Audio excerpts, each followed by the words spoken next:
과학 전문 학술지 네이처에서는 2021년 1월 전 세계 20여 개국 100여 명의 면역학자와 전염병 연구자 등 전문가들에게 코로나19가 퇴치될 수 있을지에 대해 물었다. 이 조사에서 응답자의 90%는 아니다라고 답했다. 변이 바이러스가 지속적으로 출몰하고 시간이 지날수록 백신 면역력이 줄어들기 때문에 코로나 바이러스가 독감처럼 잔존할 것이라 예상했다. 사실상 빨리 코로나19가 근절될 것이라 예측하는 것은 어렵다. 가장 이상적인 기대는 백신 보급을 통해 글로벌 집단 면역이 형성되는 것인데 국가별 백신의 접종 상황이 상이하기 때문에 불가능하다. 오히려 백신 접종과 의료 체계로 인한 빈부격차만 느껴질 정도다. 결국 코로나19 팬데믹은 주기적으로 발생하는 감염병을 의미하는 엔데믹으로 남을 가능성이 크다. 다만 백신 접종률이 점차 증가하고 머지않아 치료제도 개발될 것이라 코로나19는 통제 가능한 엔데믹이 될 것이라 예상한다.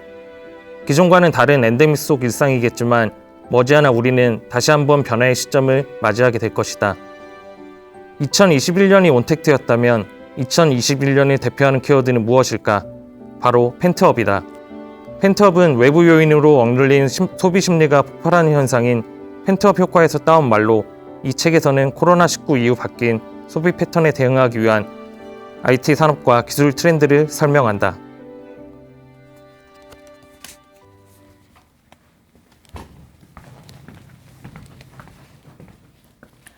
변화하는 세상을 만나는 가장 빠른 길, 내 방에 앉아 다른 이들의 삶을 경험하는 가장 쉬운 방법, 여러분의 감성, 지성, 품성, 그리고 호기심까지 가득 채워줄 만만한 책. 안녕하세요. 저는 진행을 맡은 컨텐츠 프로듀서 이진아입니다. 반갑습니다. 여러분은 언제 연말이 다가오는 걸 실감하고 나시나요? 제 경우에는 각 분야별 트렌드 혹은 전망을 다룬 관련 도서들이 서점에 쏟아져 나오기 시작하면 아이고 벌써 연말이구나 라는 생각을 하게 되곤 합니다. 트렌드 도서라 함은 다양한 관점에서 세상에 나타나는 징후를 읽고 다음 해를 주도할 트렌드를 예측하는 도서들을 말합니다. 맞거나 틀리거나의 개인적 소견이 아니라 사회적 현상을 분석해서 반드시 도래할 수밖에 없는 가까운 미래를 예측하고 준비하게 하기 때문에 연말이 되면 많은 독자들과 기업들이 트렌드 도서를 기다리곤 합니다. 특히 요즘같이 변화무쌍한 세상을 대응하면서 살아야 될 때는 트렌드 도서가 더 중요해진다라고 생각합니다. 시청자 여러분도 한번 관심을 갖고 찾아보길 권합니다. 오늘은 현재 가장 뜨거운 분야인 IT 업계에서 선정한 2022년을 주도할 트렌드 키워드로 펜트업을 선정했는데요. 펜트업에 주목해 보려고 합니다. 펜트업 현상이 무엇인지, 왜 주목해야 하는지, 펜트업을 사전에서 찾아보면 답답한, 억눌린 이라는 사전적 용어가 나오는데요. 이 현상에 대해서 국내 IT 전문 포럼 커넥팅 랩의 현경민 대표님 모시고 이야기 나눠보도록 하겠습니다. 어서 오세요, 대표님. 안녕하세요. 안녕하세요. 반갑습니다. 네, 반갑습니다. 시청자 여러분들께 소개 좀 한번 해주시겠어요? 네, 안녕하십니까. 저는 국내 IT 포럼인 커넥팅 랩의 대표를 맡고 있는 현경민이라고 합니다. 반갑습니다. 저희가 저자의 책을 가장 읽고 싶게 만드는 부분을 골라서 읽어주세요라고 부탁드리곤 하는데 지금 읽어주신 부분이 의미하는 건 뭘까요? 네. 아무래도 최근 한 2년 정도가 된 것 같은데요. 네네. 코로나19 영향으로 우리의 삶이 상당히 큰 변화를 맞이했었습니다. 그렇죠. 그리고 마침 이제 백신 보급이 접종률이 올라가게 되면서 우리가 이 상황을 조금씩 타개할 수 있을 것이라고 생각을 하는데요. 네네. 그래서 내년 정도 되는 시점에는 코로나19 팬데믹이 이제 관리가 가능한 엔데믹으로 돌아서게 될 전망입니다. 그러다 보니까 이 상황에 맞춰서 각국 정부들은 흔히도 요즘 많이 들어보셨을 것 같은데 위드 코로나 정책을 이제 준비를 하고 있습니다. 네네. 그래서 이런 변화의 시점에서 우리가 가장 주목해야 될 키워드로 저희가 펜트업을 설명을 하였고 그 펜트업의 그 배경을 설명드리기 위해서 제가 책의 내용을 발췌해서 읽어드렸습니다. 네네. 트렌드 관련 도서를 매년 지금 집필하고 계시는데 랩에서 이 책을 쓰시게 된 계기는 뭘까요? 저희 커넥팅 랩이 자발적으로 모인 포럼인데요. 저희가 2012년 정도부터 시작을 했던 것으로 제가 기억을 하고 있습니다. 네, 거의 그래서 한 10년 정도가 됐는데 저희가 워낙 이제 실무자들이 모여서 만드는 포럼이다 보니까 자체적으로 이제 발제를 하고 여러 가지 토론들을 하는데 굉장히 재미있는 인사이트라든가 여러 가지 얘기들이 많이 나와요. 근데 이제 이거를 우리들끼리 소비해서 날려버리기엔 너무 좀 아쉽다. 그래서 우리들끼리 나온 얘기들을 한번 재미있게 엮어보면 그 당시만 하더라도 사실은 IT 분야의 전문적인 트렌드 서적이 없었기 때문에 조금 아쉬운 상황이어서 우리가 먼저 한번 해볼까라는 도전을 하게 되었고 그게 지금까지 이제 이어지고 있다라고 봐주시면 될 것 같습니다. 아, 네. 이제 트렌드 전문가들 연말이 되니까 트렌드의 핫 키워드를 가지고 오늘 세상을 다시 한번 들여다보는 그런 저희에게 시간을 주게 될 텐데요. 전문가와 함께하는 2022년을 미리 함께 가보는 그런 시간이 되는 것 같아서 강의가 좀 더 설레고 의미가 있을 것 같습니다. 부탁드리겠습니다. 네, 감사합니다.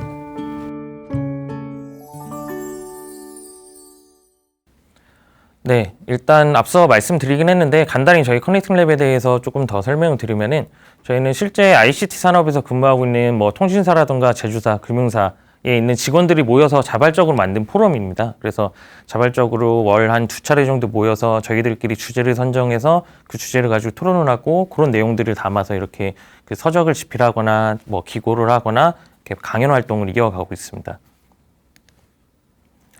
제가 준비한 얘기들을 한번 시작을 해볼 텐데요. 코비드-19라고 불리는 코로나 이제 19 바이러스가 상당히 우리 삶에 큰 영향을 많이 끼쳤잖아요. 요게 벌써 한 2년 정도가 됐습니다. 과거에 어떠한 바이러스라든가 어떠한 사건보다 일상인들의 삶에 상당히 큰 영향을 미쳤다라고 할 수 있는데요. 이 코로나19 팬데믹이 앞서도 제가 문구로 말씀드렸다시피 이제 내년이면 드디어 조금 더 편하게 관리가 되는 엔데믹으로 변화될 전망입니다. 그 사이에 저희가 2년 동안 그 삶에 많은 변화가 있었는데요. 지금 여기 앉아 계시는 방청객분들도 전부 다 마스크를 하고 있듯이 마스크가 어느샌가 우리 삶의 생필품이 됐습니다. 그리고 저희가 어떤 가게나 어떤 매장이나 오프라인 공간에 들어갈 때는 자연스럽게 QR코드로 체크인을 하고 가게 되죠. 그리고 저녁 때는 우리가 모여서 사람들과 만남을 할 때도 일단 먼저 몇 명이 나올 건지 백신을 맞았는지 아닌지를 체크를 하게 됩니다. 그래서 상당히 우리에게 많은 삶의 변화를 안기게 됐는데요. 그동안 우리가 많은 그 방역 대책을 지키면서 사실 비대면이라는 것이 필수가 되었습니다. 하지만 사람이라는 게 워낙 사회적인 동물이기 때문에 비대면으로 오는 어떻게 보면 상실감이 있죠. 직접 만나지 못하고 관계하지 못하기 때문에 상실적으로 느껴지는 부분이 있습니다. 그래서 비대면이 꼭 정답은 아니다라는 것이 그 트렌드가 되었고 거기서 나온 것이 이제 온택트라는 단어입니다. 컨택트라는 단어가 대면하다라는 단어인데 거기에 온라인을 의미하는 on을 붙여가지고 온택트라고 얘기를 해요. 그래서 그 비대면을 의미하는 언택트 같은 경우는 단절, 비대면, 만나지 않는다라는 의미지만은 온택트 같은 경우는 온라인을 통해서 만난다라는 그 의미로 받아들이시면 됩니다. 그래서 접촉 없는 연결을 구현하는 서비스를 온택트라고 하고 이것이 어떻게 보면 2021년의 주된 키워드였고 트렌드였습니다. 그리고 2022년에는 펜트업으로 이제 키워드가 변경되게 되는데요. 앞서도 한번 설명드렸지만은 사실 펜트업은 그 경제 용어에서 나온 단어입니다. 펜트업 이펙트라고 해서 보복 소비라는 말들을 많이 들어보셨을 것 같아요.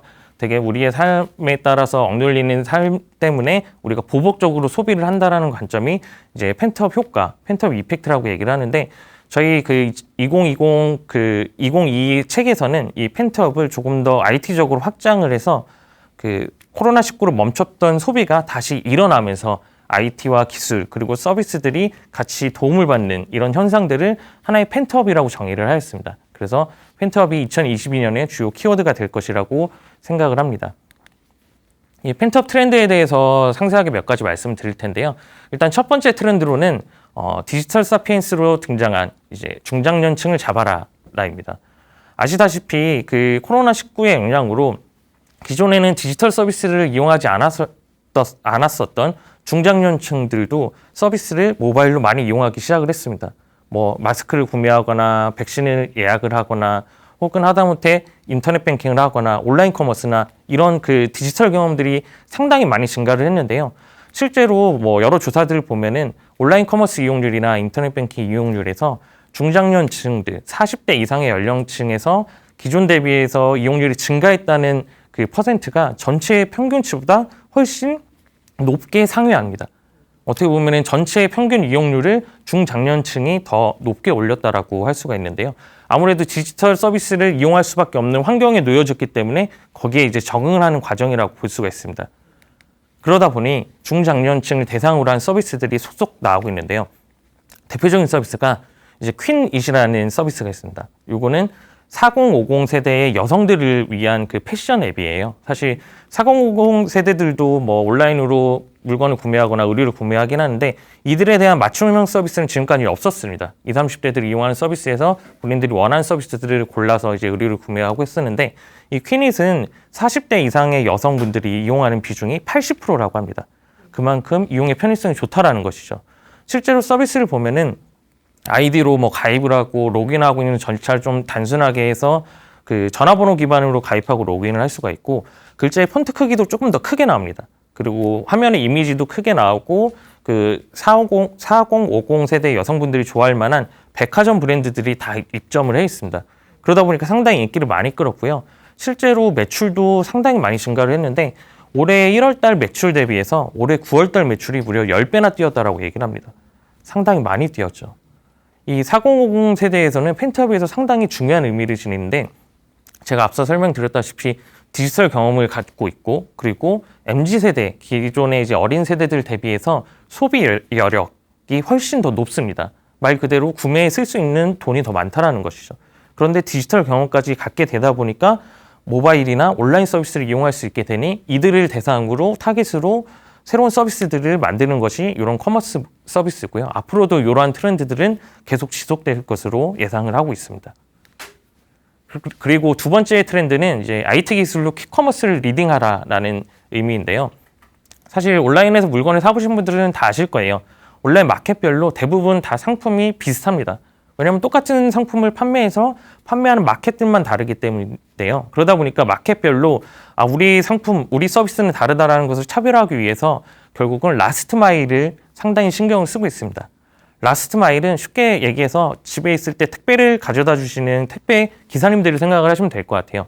물류 전체 과정에서 내 집 앞까지 바로 전달해 주는 이 최후의 그 과정을 라스트 마일이라고 얘기를 합니다. 이 라스트 마일이 아무래도 다른 마켓 서비스들에서 차별화를 이루지 못한 것을 배송으로 이루려다 보니까 아마 한두 번씩은 다 이용을 해보셨을 것 같은데 새벽 배송을 이용을 해보신 분들이 꽤 많으실 거예요. 이게 대표적인 라스트 마일 서비스라고 할 수 있는데요. 내가 원하는 시간 혹은 이른 시간에 물건을 배송받을 수 있는 서비스입니다. 이 새벽 배송 서비스는 사실 지금까지는 쿠팡이 시장을 꽉 잡고 있었어요. 왜냐하면 정부 서비스를 제공하는 게 쿠팡밖에 없었기 때문인데 쿠팡 이외에도 뭐 SSG.com이라든가 마켓컬리라든가 여러 회사들이 서비스의 권역을 넓히고 있습니다. 지금까지는 대부분 수도권에서만 서비스가 됐었는데 올해를 기준으로 충청 지역으로 확대를 했고요. 그리고 이제 올해 연말 내년 초까지는 영남이나 호남 지역까지도 그 서비스를 확대할 예정입니다. 이런 새벽 배송 서비스 말고 또 하나 주목할 만한 게 퀵커머스라는 서비스가 있습니다. 요거는 새벽 배송보다 조금 더 빠르게 내가 있는 자리에서 1시간 내에 물품을 배송받을 수 있는 서비스예요. 아마 배달앱 이용해 보신 분들은 아실 것 같은데 배달앱 내에 보시면은 뭐 간단하게 계란이나 양파나 가공식품 이런 것들을 주문해서 구매를 할 수 있는 서비스들이 들어가 있습니다. 이런 것들이 이제 퀵커머스라고 얘기를 하는데요. 배달앱을 중심으로 이제 서비스가 발전하다 보니 유사한 업계였던 편의점 업계에서도 퀵커머스 시장에 뛰어들고 있습니다. 그리고 전혀 상관은 없을 것 같았지만은 오프라인 매장을 많이 가지고 있는 화장품 업계에서도 빠른 배송을 위해서 퀵커머스의 사업을 진출하고 있습니다. 계속 말씀드렸던 거지만은 차별화를 위해서 이제 퀵커머스, 빠른 배송, 라스트 마일 관점의 서비스들이 앞으로도 펜트업에서는 상당히 트렌드가 될 것이라고 예상을 하고 있습니다. 그리고 세 번째 트렌드는 이제 소비자의 세계를 조금 더 넓은 세계로 확장을 하라라는 의미입니다. 사실 코로나19 영향으로 많은 업계들이 타격을 받았는데요. 그중에서 공연 업계가 상당히 큰 타격을 받았습니다. 우리가 뭐 영화나 이런 것들도 그렇지만 콘서트나 연극이나 이런 그 공연 업계들이 많이 타격을 받았는데 이 공연 업계들은 이 시점에서 고민을 하게 됩니다. 우리가 이 현상을 타개할 수 있는 방법이 무엇일까 고민을 해서 결국은 일명 랜선 공연이라고 얘기를 하죠. 온라인 공연을 널리 이제 이용을 하는 계기가 됐는데요. 우리가 알고 있는 그 아이돌 걸그룹이나 뭐 보이그룹이나 이렇게 인기 있는 그룹들 같은 경우는 오프라인 콘서트에 티켓을 예매하려고 하면은 거의 예매 전쟁에 가까울 정도로 엄청 빨리 클릭을 해야 되고 그럼에도 구매를 못하는 분들이 상당히 많아요. 그래서 이런 콘서트가 온라인으로 재개가 된다는 것인데 몇 가지 장점이 있습니다. 일단 앞서 말씀드렸었던 예매 전쟁을 할 필요가 없어요. 온라인은 참석자의 그 자릿수 제한이 없기 때문에 내가 그냥 클릭해서 인터넷으로 보기만 하면 되니까 제한이 없죠. 그러다 보니까는 더 쉽게 구매가 가능합니다. 그리고 또 제한이 없는 것이 시공간에 제한이 없어요. 공간에 제한이 없기 때문에 흔히들 얘기하는 게 방구석 1열이라고 얘기를 하거든요. 바로 집 안에서 내가 가장 편한 자리에 앉아서 편한 자세로 공연을 볼 수 있는 장점이 있는 것이고, 그리고 뭐 BTS 같은 워낙 유명한 아이돌 같은 경우는 콘서트를 한번 하게 되면은 해외 팬들도 국내에 들어와서 볼 정도로 상당히 그 적극적인 팬들이 많습니다. 이런 팬들 같은 경우도 온라인 콘서트를 구매해서 보면 되니까 굳이 국내나 이렇게 공간적으로 제약을 받을 필요가 없게 되죠. 그러다 보니까 이런 온라인 공연들이 상당히 많은 대세가 되었습니다.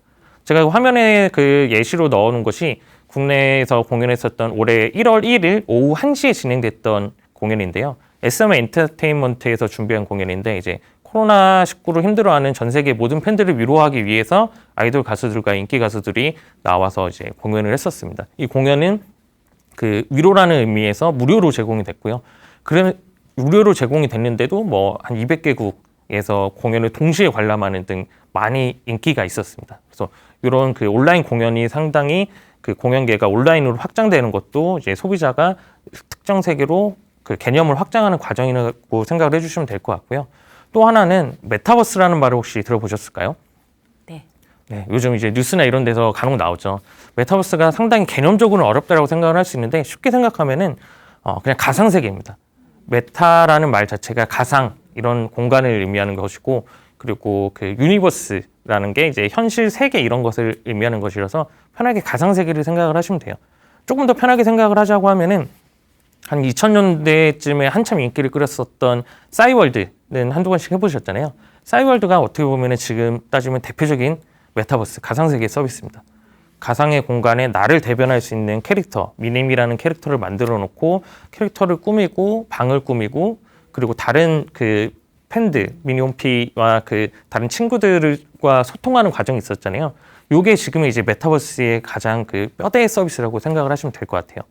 이런 서비스가 단지 기술이 더 좋아져서 그때는 인터넷으로만 했던 것을 요즘 모바일로 하고 뭔가 3D 기술이 입혀져가지고 조금 더 화려하게 보이는 것입니다. 이게 그냥 메타버스라고 생각을 하시면 돼요. 지금 국내에서 메타버스 서비스로 가장 인기를 끌고 있는 게 네이버의 계열사인 네이버제트에서 나오는 제페토라는 서비스가 있습니다. 이게 자그마치 가입자 수가 전 세계적으로 2억 명입니다. 그리고 밀레니얼 세대들이 대부분 80~90%를 가입을 해서 이용을 하고 있습니다. 그리고 국내보다 해외에서 더 사용자가 많은 서비스예요.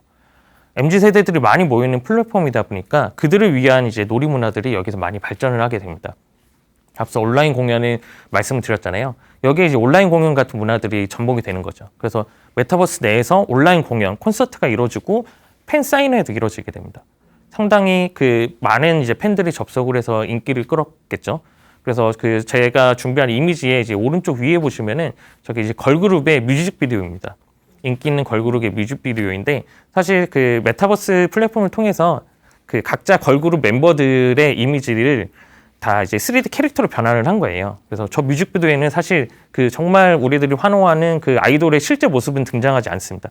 그냥 캐릭터들이 나오는데도 불구하고 저 뮤직비디오가 유튜브에 공개된 지 5개월 만에 1억 뷰를 달성을 했어요. 상당히 젊은 세대들이 얼마나 이제 메타버스에 집중을 하고 있는지를 알 수 있는 대목이죠. 그러다 보니 이 메타버스 환경에 기업들까지도 상당히 많은 관심을 갖고 있습니다. 특히 코로나19로 이제 만나지 못하고 대규모 행사를 하지 못하게 되다 보니까 그 제페토 같은 경우는 네이버에 이제 들어온 신입사원들의 연수를 진행을 하는데 원래는 회사에 가서 회사의 공간들을 각각 돌아다니면서 소개를 받고 해야 되는데 이것을 할 수 없으니까 그 제페토라는 메타버스 서비스에 회사의 사업을 똑같이 만들고 내부까지 사무실 구조, 뭐 화장실, 여기는 뭐 특수한 뭐 룸 이런 것들을 다 만들어 놓고 신입사원들을 그 공간에 불러서 이제 돌아다니면서 공간도 설명하고 미션도 주고 하는 그 연수를 진행을 했습니다. 무려 10일 동안 진행을 했었고요. 그리고 이와 유사하게 뭐 특정 대학교에서는 입학식이나 졸업식이나 축제까지도 이제 메타버스 환경에서 서비스를 제공을 하고 있습니다. 그래서 우리 MZ 세대들은 이제 이러한 그 온라인 가상 세계 서비스가 충분히 익숙해지고 있는 단계라고 생각을 하시고, 그렇게 되면서 이제 소비자의 세계가 단순하게 오프라인, 온라인 기준이 아니라 가상 세계까지 확장되고 있다라는 관점이 펜트업의 또 주요한 트렌드입니다.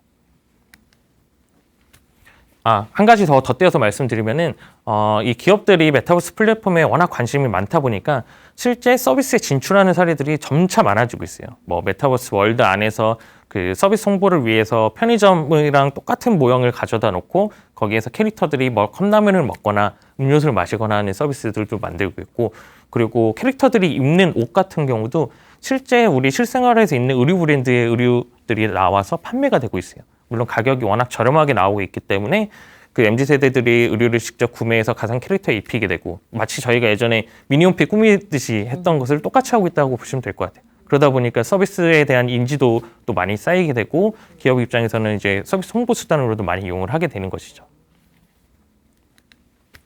그리고 다음 트렌드로는 ESG를 꼽을 수가 있는데요. ESG도 요즘 많이 언급되어서 한두 번은 들어보셨을 것 같아요. ESG는 환경과 사회와 지배구조의 약자를 따서 만든 용어입니다.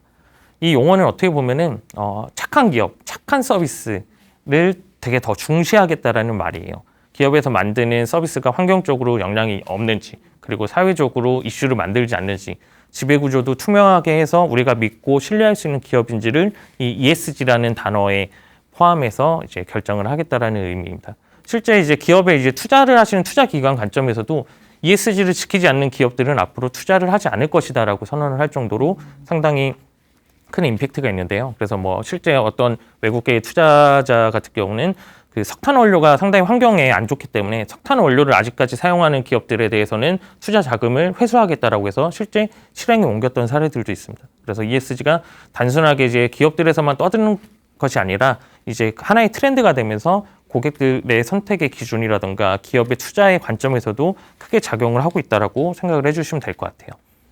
이 ESG는 조금 어려울 거라고 생각은 들지만은 사실 우리 삶에 이미 많이 적용이 되어 있습니다.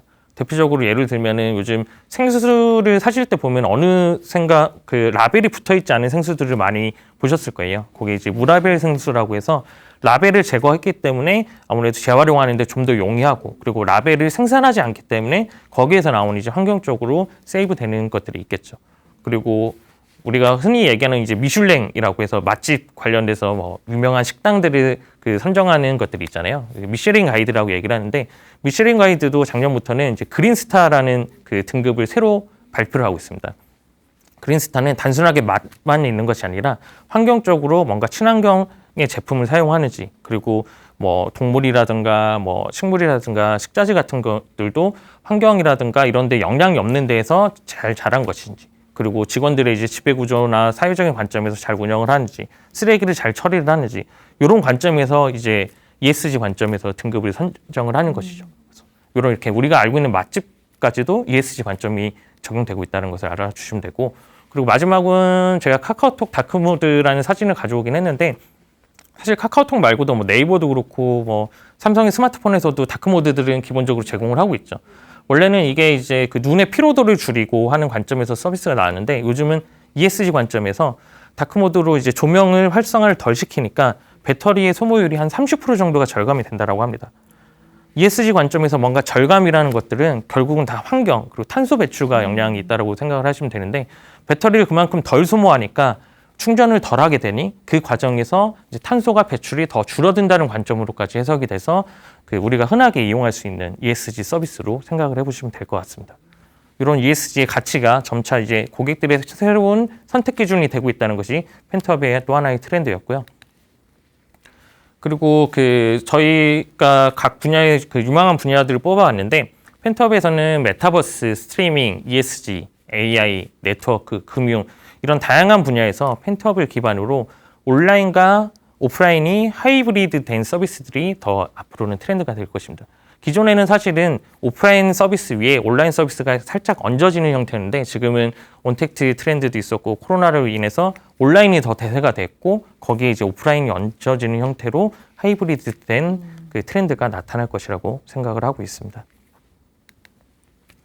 세계적인 석학이죠. 유발 하라리라고 우리나라에서는 작가로도 상당히 유명하죠. 유발 하라리가 했던 말이 폭풍이 지나가면 어떤 세계에 살 것인가를 자문해 봐야 한다. 우리는 이전과 다른 세계에 살게 될 것이다. 라고 얘기를 했습니다. 분명히 코로나19라는 폭풍이 다가왔고 그 폭풍이 이제 조금씩 거쳐질 것이라고 생각하고 있는 단계인데요.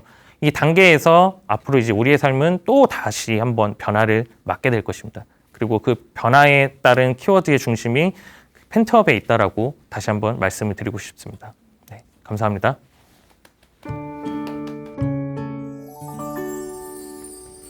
강의 잘 들었습니다. 네, 감사합니다. 네, 펜트업. 예, 답답한, 억눌린 이런 분노의 소비들이 세상을 어떻게 바꿀지 기대가 됩니다. 네네. 이번 서적이 9번째 IT 트렌드 서적이라고 들었습니다. 지금까지 출간했던 서적들이 모두 경제경영에서 베스트셀러가 됐다는 이야기를 듣고 그만큼 독자들이 관심을 많이 갖게 되고 관심을 갖고 있는 영역이다라는 생각이 들더라고요. 역대 트렌드 도서의 키워드들을 한번 살펴본다면 현재 주어진 새롭게 나온 IT 트렌드까지 이어서 뭔가 점을선으로 잇는 그런 새로운 메시지가 보이지 않을까 하는 생각이 들어서 기존에 내셨던 책들 중에 인상 깊게 남아있는 트렌드 키워드를 3개만 좀 소개시켜 주시면서 이야기해 주시겠어요? 네, 일단은 저희 서적이 2014년 버전부터 이제 2022년 버전까지 나왔으니까는 네네. 벌써 이제 9번째 서적이 되기는 한데요. 예예. 먼저 제일 처음에 시작했었던 그 키워드를 설명드리면 2014년 버전에서는 키워드가 말 그대로 모바일이었습니다.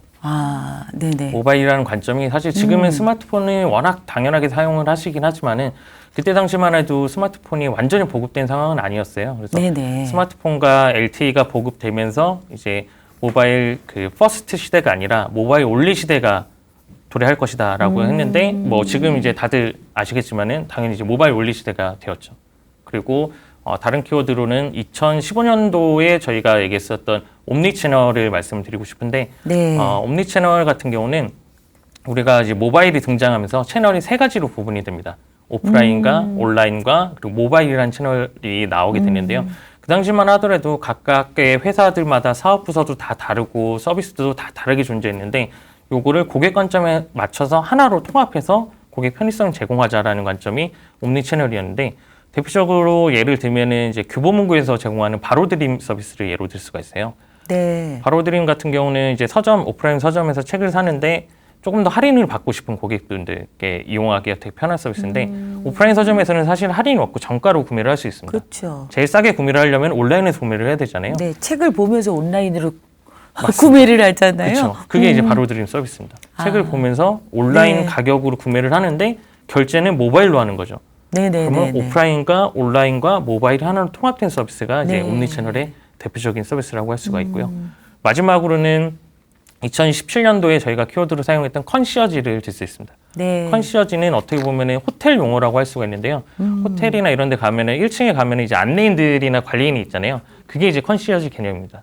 그래서 이거를 IT에 적용을 했을 때에 내가 원할 때 내 요구에 맞춰서 나를 가이드해주는 비서 역할을 하는 거다라고 얘기를 하는데 이때 당시에 한참 화제가 됐었던 게 알파고와 이세돌 전 프로의 이제 대국이 화제가 되었어요. 그래서 네네네. 결국은 알파고가 이기면서 AI가 이제 정말 우리에게 어떤 존재구나 하는 것을 인식을 시켜주는 계기가 되는데 이 과정에서 이제 AI 서비스가 주목을 받으면서 우리나라에서도 이제 많이 이용하고 있는 뭐 기가진이라든지 카카오 미니라든지 이런 AI 비서 서비스가 상당히 많이 나오게 되는데요. 이게 어떻게 보면 대표적인 컨시어지 서비스라고 할 수 있습니다. 그래서 이렇게 대표적으로 한 3가지 정도만 말씀드려봤습니다. 네. 그리고 지금 펜트업이 팬데믹을 거치면서 펜트업으로 이어지는 거고요. 그렇군요. 지금 같은 경우는 그 이어지는 것에 메타버스, ESG 오늘 강의에서도 말씀해 주셨는데 말씀하신 AI 일반인들도 이제 익숙할 만큼 많이 들어본 정도의 키워드일 수 있는데 일반인들이 이 키워드를 이 서비스를 공부할 수밖에 없는 전문가적인 영역일 것 같은데도 불구하고 그 이유는 뭘까요? 굉장히 많은 일반인들이 이쪽에 관심을 갖고 있고 심지어 이 분야의 주식도 사고 있고 이러고 있는 상황인데요. 네, 지금 거의 제가 드리려는 답변을 다 해주신 것 같은데요. 아무래도 그 일반인들이 관심을 갖는 이유는 네. 그동안 우리가 살았던 환경과 변화됐던 이슈가 일단 제일 커요. 코로나19 때문에 기존에 아까 제가 발표하면서도 말씀드렸었는데 중장년층도 당장 이제 마스크를 사야 되고 백신을 예약을 해야 되니까 이걸 할 수밖에 없는 환경이 된 거예요. 그러다 보니 관심을 갖게 되고 새로 나온 서비스들이나 이런 게 좋다라는 것들에 이제 입소문을 타면서 이용을 하게 되는 것이고 이런 관점이 하나가 있고 또 하나의 관점은 IT 기업들이 워낙 그 코로나19 이후에 잘 되다 보니까 투자 관점으로 접근을 하시는 분들도 많습니다. 아, 그래서 네네. 투자를 위해서 IT 서비스가 어떤 것들이 있고 뭐가 좋은 거구나 하고 공부를 하시는 분들이 좀 많이 늘어나고 있습니다. 그 서비스들이 세상을 바꿀 것이라고 생각이 들기 때문에 분리시켜서 기술과 사람의 삶을 분리시켜서 생각할 수가 없는 거네요. 그렇죠. 맞습니다. 예, 내게 너무 중요하게 가까이 다가올 서비스이기 때문에 그런 것 같습니다. 여행, 교육, 예술, 쇼핑 등등은 메타버스를 도입하고 있는 열심히 도입을 하고 있고 도입하는 분야가 점점 늘어나고 있는데요. 출판사도 메타버스 안에다가 차려볼까 하는 생각들도 하는 정도로 그리고 한번 저도 그게 뭐야? 그리고 들어가 봤더니 제페토에 들어갔더니 유명한 명품 브랜드 샵이 한 번에 딱 떠갖고 깜짝 놀랐던 그런 경험도 있거든요. 이 메타버스가 우리 삶을 어떻게 바꿀 거라고 생각하시나요? 이제 트렌드 전문가시니까 조금 더 미래를 바라보고 좀 더 가까운 미래까지. 조금 더 가까운 분야로 얘기를 하자면은 메타버스는 아까도 말씀드렸다시피 굳이 어려운 관점이 아니라 가상의 온라인 세계라고 생각을 하시면 돼요. 그리고 이미 우리는 특히나 직장인분들은 메타버스를 많이 이용을 하고 계시는 게 어떻게 보면은 온라인 화상회의 솔루션 자체도 메타버스라고 할 수 있습니다. 온라인으로 다른 사람들과 소통을 하는 공간인데 아무래도 그 코로나 이후로 재택근무를 많이 하거나 특히 학생들 같은 경우도 이제 온라인으로 수업을 많이 하다 보니까 원격 회의 솔루션을 많이 이용을 하게 됐어요. 근데 그게 어떻게 보면은 요즘 흔하게 이 줌 피로 증후군이라고 얘기를 하는데요. 네. 줌을 워낙 많이 이용을 하다 보니까 말 그대로 나는 카메라를 바라보고 화면을 보는 것이지만은 모든 사람이 나를 쳐다보는 듯한 착각을 들게 하죠. 화면을 보게 되면. 그래서 그게 상당히 정신적으로도 그렇고 피로하다라는 얘기들이 많이 나오는데 그래서 이런 것들을 조금 더 다른 메타버스 서비스로 바꿔보면 어떨까 하는 시도가 이어지고 있고요. 그래서 나온 서비스가 게더타운이라는 서비스가 있습니다. 아, 네네. 게더타운은 어떻게 보면은 예전에 이제 게임을 많이 할 때 보면은 2D의 캐릭터가 막 지도 같은 데 이제 왔다 갔다 하는 모습들을 많이 볼 수 있었는데 그런 서비스들이 이제 메타버스에 얹혀지게 되면서 가상 회의까지 얹혀진 시스템이에요. 그래서 나 대신 아바타가 나가서 맞습니다. 회의를 하는 거군요. 아바타로 이동을 하면서 회의도 하면서 사무실 공간을 만들어 놓으면은 마치 내 자리도 있고? 네, 자리도 있습니다. 그래서 내 자리에서 이제 일을 하다가 저쪽에 계신 팀장님의 얘기를 해야 된다면 캐릭터를 이동을 하면은 가까운 캐릭터의 거리가 줄어들게 되면은 서로의 이제 음성이 열립니다. 얘기를 하고 다시 자리로 돌아가서 일을 하고 회의실에 들어가서 회의도 하고 이렇게 프레젠테이션도 하고 이러는 서비스가 나오고 있는데요. 상당히 재밌는 것은 예전에 불과 한 10년, 20년 전까지만 하더라도 미국에서 되게 잘 나가는 이제 스타트업들은 대부분 애플도 그렇고 차고에서 시작을 했다라고 얘기를 해요. 차고에서 조그만 창고에서 컴퓨터 갖다 놓고 작업을 하다가 했는데 요즘은 이게 차고가 아니라 게더타운에서 서비스가 시작돼서 성장하는 세대들이 분명히 나올 거다라고 얘기를 하고 있어요. 또 이름이 붙겠네요, 거기에. 네, 아마 또 나중에 또 이름 붙지 않을까요? 그래서 이렇게 메타버스 서비스가 조금 더 가까운 미래에 보면은 이런 화상회의라든가 온라인 시스템으로도 충분히 활용될 여지가 있습니다. 그럼 온라인상에 오프라인에 있는 가상의 내가 하나가 더 존재하게 되는 거네요. 네, 맞습니다. 그게 되게 중요한 관점인데 그래서 보통 그걸 디지털 트윈이라고 얘기를 합니다. 트레이닝? 트윈. 네, 쌍둥이. 트윈이 쌍둥이라는 디지털 표현인데 트윈. 내가 있는 자체를 디지털로 온라인으로 옮겨서 같이 이제 매칭이 된다라는 관점이죠. 출근하지 않아도 똑같이 온라인에서 출근부 도장 찍고 회의하고 부장님한테 인사하고 가고 이렇다는 거죠? 네, 그렇게 될 수도 있겠습니다. 재밌을 것 같은데요. 그것도 처음엔 재밌긴 할 때 줌도 처음엔 재밌었는데 너무 많이 하니까 정말 피로감이 생기더라고요. 아무리 그래도 일은 일이니까 힘들죠. 그렇죠. 그리고 그거에 비해서 속 시원하게 또 주고받아야 될 이 커뮤니케이션에 약간 온도가 떨어지는 이런 것들도 있고 이것이 보완된 게 메타가 아닐까, 메타버스가 아닐까 하는 생각이 좀 드네요. 네. 세상이 어디까지 갈지 진짜 흥미진진하고 궁금합니다. 네네. 그러면서 조금 메타버스에서 또 중요하게 세상을 바꿀 또 하나의 기술이 ESG잖아요. ESG가 고객 선택의 기준이 될 것이고 고객 선택의 기준이 된다라는 건 당연히 기업 입장에서는 경영 전략과 정책을 ESG에 맞춰서 짜야 된다가 되는 거고 정부 정책도 그러할 테고 그렇죠? 이렇게 기업들이 변화가 된다라면 또 어떤 삶이 우리의 삶은 또 어떻게 변화가 될까요? ESG는 제가 아까 발표에서도 그냥 단순하게 우리 주변에 쉽게 볼 수 있는 서비스들도 말씀드렸는데 기업 관점에서 말씀드리면은 ESG가 기업을 바꾸는 것에 있어서 뭐 크게 시스템과 서비스 관점으로 나눠서 생각을 해볼 수 있을 것 같아요. 네. 시스템 같은 경우는 기업들이 생산하고 있는 제품이나 서비스들을 이제 그 유통 과정이나 생산 과정의 프로세스를 ESG로 전환을 하는 것이고 서비스 같은 경우는 기존에 있었던 서비스를 ESG 관점의 기능을 추가하는 것이라고 볼 수 있는데요. 네. 대표적으로 하나씩만 설명을 드리면은 시스템 관점에서 ESG는 우리가 알고 있는 마이크로소프트라는 회사에서 관리하는 이제 서버들을 보면 알 수가 있습니다. 인터넷 서버들이 보면은 인터넷 통신을 하고 데이터들이 주고받고 하다 보니까는 상당히 서버가 크고 양도 되게 전송량도 많고 하다 보니까 항상 그 열에 취약합니다. 그래서 서버를 온도를 냉각시켜주기 위해서 뭐 냉방비나 이런 게 상당히 많이 들어갔는데요. 네네. 마이크로소프트 같은 경우는 이 냉방비를 줄이기 위해서 이제 바다를 찾았습니다. 바다의 심해 밑에 그 서버를 넣어두게 되면은 아무래도 자연적으로 온도가 내려갈 것이고 그리고 여기에 아예 친환경 에너지를 가지고 이 서버를 운영하는 프로젝트를 운영 중인데 이게 나틱 프로젝트라고 얘기를 하는데요. 아직까지는 뭐 여러 단계에 걸쳐 테스트를 하고 있는데 기존 대비해서 아무래도 그 열 효율성과 그리고 전력 효율성과 여러 가지 관점에서 크게 성과가 있다라고 얘기를 하고 있습니다. 그리고 두 번째 관점으로는 서비스 관점으로는 우리가 잘 알고 있는 구글을 예로 들 수가 있겠는데요. 네네. 내비게이션 같은 경우는 보통 우리가 생각을 할 때 그 어디에 목적지를 입력하면 최단 경로, 뭐 최소 시간 이런 것들을 기준으로 알려주게 되잖아요. 근데 구글은 여기에 ESG 관점의 기능을 추가를 했습니다. 그게 바로 그 친환경 경로라는 것을 만들었는데 그 자동차를 타고 갔을 때 브레이크를 덜 밟고 속도를 유지할 수 있는 구간을 안내를 하는 거예요. 그렇게 해서 탄소 배출을 최소화할 수 있는 구간들을 이제 안내하는 기능을 추가를 했고, 요거는 이제 미국에서 서비스가 먼저 제공될 예정이고, 그 후에 이제 글로벌로 확장이 될 예정입니다. 대단하죠.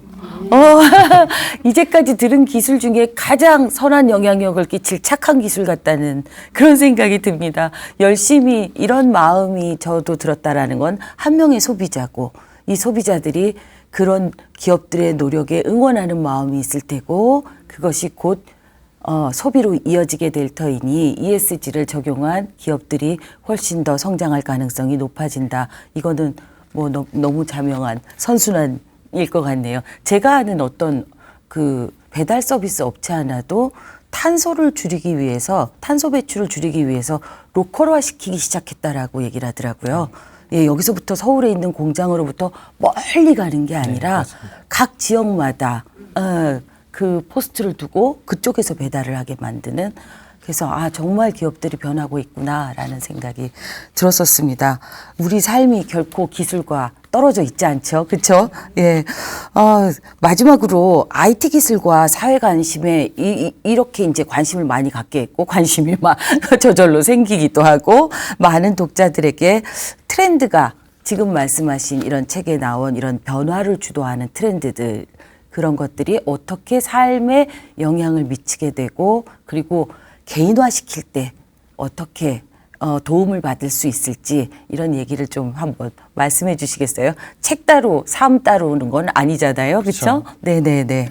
그 트렌드라는 것은 원래의 이제 우리의 삶이 변화되는 관점에서 하나의 흐름을 보는 과정이죠. 그게 이제 어떻게 보면은 저는 이제 IT 분야로 서비스를 그 책을 집필을 하면서 이제 트렌드를 예측을 하고 있는데 사실 IT가 그 아까 제가 저희 서적에 대한 키워드에 대해서 말씀드렸을 때 보면은 2014년도에 키워드가 모바일이라고 말씀드렸잖아요. 네. 불과 10년이 되지 않았습니다. 놀랬어요. 그래서 한 95년 뭐 이쯤 아닐까 모바일이 이랬는데 이렇게 짧다니. 예. 스마트폰이 상당히 우리가 이용했던 그 기간이 길지가 않아요. 그리고 네. 뭐 우리가 많이 보는 뭐 IPTV라든가 유튜브라든가 이런 것들도 마찬가지입니다. 이 기술이 IT라는 것과 트렌드와 이런 내용들이 상당히 보면은 좀 어렵게 생각은 들 수가 있는데요. 사실 어렵고 뭐 전문 연구 분야라고 할 수는 없습니다. 우리 삶에 다 영향을 미치는 것들이고 불과 제가 지금 말씀드렸던 것들도 마찬가지로 1, 2년 뒤에 제가 예전에 그 다른 트렌드로 그 강연을 갔을 때 2015년인가요? 그 뭐 카카오페이나 삼성페이 이런 걸 얘기를 했어요. 근데 이제 청중분들이 그런 거 나는 안 쓸 것 같은데라고 했는데 바로 다음 해부터 쓰시더라고요. 네. 되게 IT나 트렌드가 바뀌는 속도가 빠르지만은 우리가 적응하는 속도는 그거보다 더 빠릅니다. 그렇기 때문에 지금 저희가 그 집필한 이런 책과 같은 내용이거나 요즘은 뭐 인터넷에 찾으면 여러 가지 내용들이 많이 나와요. 그래서 조금만 더 나와 이게 거리가 멀다라고 생각하지 말고 관심을 갖고 뉴스를 봐주시고 읽어봐 주시면은 그게 나중에 이제 트렌드를 인지하고 삶을 살아가는데 조금씩 더 도움이 되실 거라고 생각을 합니다. 이게 중요하다라는 게 확실한 거는 저는 무지하게 우산도 많이 잊어버리고 되게 많이 잊어버리는 사람이거든요. 폰도 모바일로 바뀐 다음에 한 번도 잃어버려 본 적이 없어요. 그렇죠. 중요하고 잃어버리시나요? 이거 잃어버렸다는 그냥 제가 사망하는 거랑 거의 비슷하기 때문에 잃어버릴 수가 없고 또 이걸 살 때 싼 거 대충 사는 게 아니라 정말 엄선해서 기능을 봐가면서 비싼 거를 살 때 투자를 아끼지 않게 되고 이런 지점들이 얼마나 삶과 밀착되어 있는지가 느껴지는 그런 것 같습니다. 예. 지금 오늘은 모바일 중심의 IT 중심의 기술이 어떻게 세상을 바꾸는가를 본 것이고요. 업계 지도로 보는 트렌드 책이 또 있습니다. 그런 책들도 있고 또 하나는 사회과학적 사람의 변화들이 이런 기술들이 만들어 놓은 사람의 변화가 어떻게 세상을 또 다른 사람이 만들어내는 예측할 수 없는 물리적 변화들이 있거든요. 이런 것들이 만들어내는 또 트렌드 책들이 또 있고 굉장히 다양한 분야의 트렌드 관점을 가지고 책들이 나오고 있습니다. 한번 서점에 주말 되면은 10월 말에 주로 쏟아져 나오고 11월 초면은 베스트셀러를 거의 점령하는 게 트렌드 책이 되게 되는데요. 한번 서점에 나가보시면 어떨까 하는 생각이 듭니다.